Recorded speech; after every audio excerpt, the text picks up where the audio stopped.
so simple and yet so complex. If left unaltered, it will continue throughout its life being untainted and pure. But what if it strays down a darker path? And once it does, who will put a stop to them? Hello and welcome to Raving About Nonsense. My name is Shadow, and today we'll be taking a look at the one and only Soul Eater.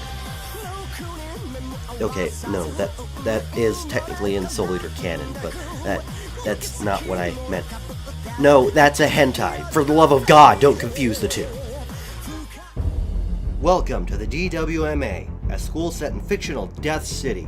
This school is created by the Grim Reaper himself. A lot of the reviews I'm going to be making revolve around special schools. I guess it's anime for you.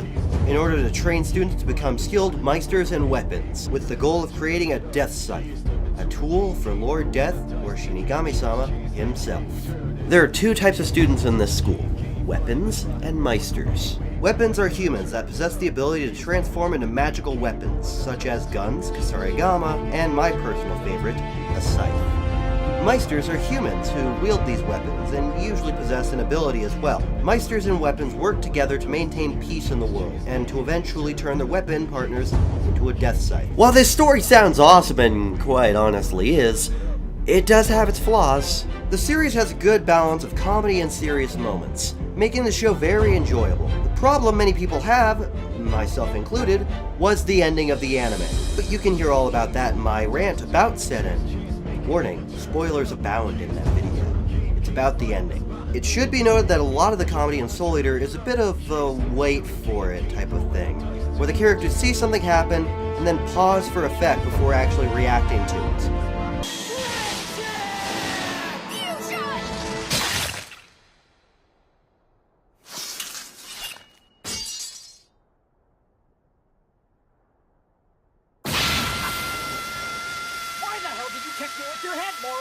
Let's talk about the characters, shall we?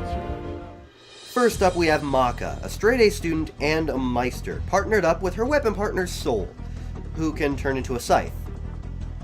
In fact, he's one of only two characters in the show that turns into an actual scythe. Maka is very strong-willed and honest, as well as caring, but is not without her faults. She can be rather stubborn, and tends to be a bit whiny later on. For good reason, mind you. Soul is practically the polar opposite. He is all about everything being cool, and if something is not cool, then he takes no interest in it. He can be arrogant, but over time I grew to enjoy him quite a bit. Next up we have Black Star. Okay, I know everyone else makes that joke, but what else can I say? Black Staruto is an assassin, and a bad one at that.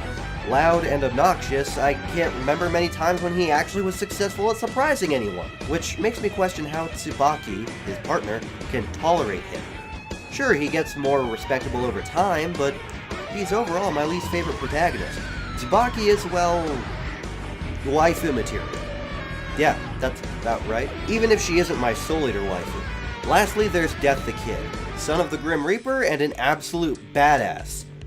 So long as he remembers to fold the toilet paper properly. Kid is more than obsessed with symmetry, which is why he hates the 3 asymmetrical stripes in his hair. He overreacts to asymmetrical things, much to his weapon partners Liz and Patty's annoyance and enjoyment. Don't worry, kid, I can sympathize with you. I totally get the whole symmetry thing.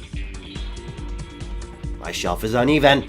The two really aren't fleshed out much, but they are decent characters too. Other characters worthy of note include Lord Death himself, Medusa, one of my favorite anime villains of all time, and of course Professor Stein, who may in fact be the most badass character in the show. No, he is the most badass character in the show. In this show, the characters develop over time, and because of that, there's not a character in the show that I actually hate. There's just some that I don't particularly like. The only real problem with a character that's a main character is Maka, because she gets a little bit whiny as the series goes on, but to be fully honest, I do understand why. Though that doesn't fully excuse it. However, if I didn't like these characters, then I wouldn't like this show. The animation of Soul Eater was done by Studio Bones, and Well, I've yet to see anything from Bones that actually disappoints visually. Soul Eater has a sort of Tim Burton-esque feel to it, however. So much so that an AMV to Marilyn Manson's version of This Is Halloween has more views than the first episode of the series on Funimation's YouTube channel. I don't think there's much to complain about with the animation aside from the pig noses every character has. What did they tell the characters, that if they didn't run face first into a brick wall then they wouldn't get the part? Nitpicking aside, as I'm known to do from time to time, I enjoy the animation in this series much more than I do really most shows, especially from the year that it came out. The soundtrack to the series is both great and terrible. While there are some graces like the show's openings, I prefer the first one, as well as a few character themes and battle themes, there are also songs that play during silly moments that, while not inherently bad, I can get quite annoyed of quite easily. But let's be honest, you're not here to figure out if I like the soundtrack or not. You're here to figure out if I would recommend to watch the show subbed or dubbed. And I don't care. Both sides I truly feel have strong performances and are equally as good as each other. But I suppose if I were to push to decide, I'd say dub. Reason being that many characters don't actually have Japanese names, and it's much easier to get behind because of that. But this is just my opinion. Go ahead and decide for yourself. Soul Eater is a good show. Great, even. But it's not without its flaws, and I think even its fan base would admit they hype it up more than it should be, if they really dig deep down. That's not to say the show isn't good. It has good characters, good story, great animation. I mean, this was done by Studio Bones. You know, I'd like to see them bring this show back, as like a Brotherhood sort of thing, like they did with Fullmetal Alchemist. Soul Eater is popular enough to do that, and quite honestly, I think they could do it. I mean, they could call it Soul Eater Resonance. Okay, title's a work in progress, but you know what I mean. Because, like, this show was at one point my second favorite anime. And I don't regret that. I loved the hell out of this show. But over the years, my opinion of it has changed, and I've been able to see both the good and the bad of the show. But it's still a good show, and you should watch it. But please, for the love of all that is holy, do not mistake this for the hentai of the same name. Like, seriously, don't do that. Soul Eater receives an overall score of 7.6 out of 10, and I award it with the Shadow Review seal of awesome.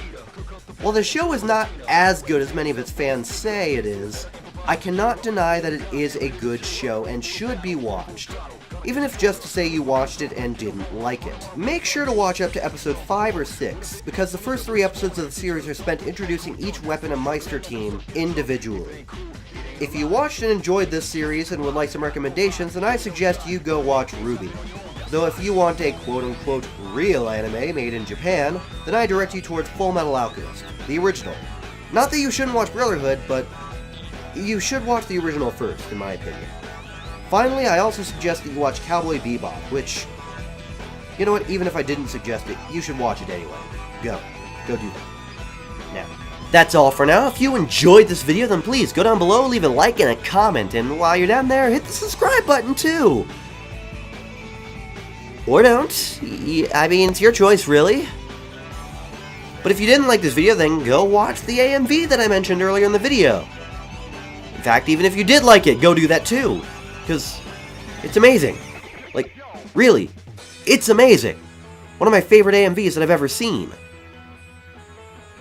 If you'd like to follow me in my everyday life and, you know, out of fear of if I am going out and eating human souls and possibly becoming the next Kishin, you can find links to my Twitter, my Facebook, and more in the description below. So, that's it for me.